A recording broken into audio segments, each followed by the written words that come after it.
Kada smo postavili kataloge, možemo početi modelirati šuplje ploče.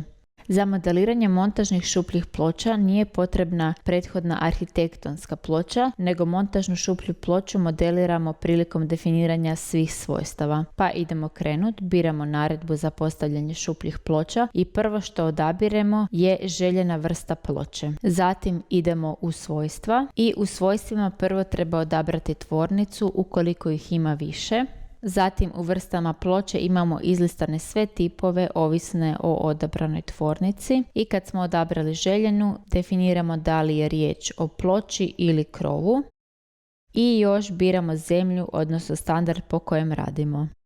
U postavkama projektiranja šuplje ploče imamo nekoliko tabova i ovisno u kojem smo tabu definiramo različite postavke. Na primjer, u ovom tabu možemo definirati kako se paneli uklapaju, da li je to na jednom rubu, na 2 ruba ili centralni panel. Također možemo ograničiti broj uklapajućih panela. U idućem tabu definiramo oslonce, posebno širina oslonca za poprečnu, a posebno za uzdužnu stranu. I možemo definirati ograničenja u pogledu minimalne i maksimalne širine oslonca. Ostala svojstva ćemo proći kasnije.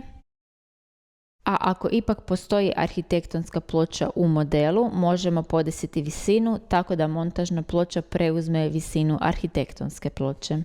Kada smo postavili sva željena svojstva, unosimo površinu za našu montažnu prednapetu šuplju ploču.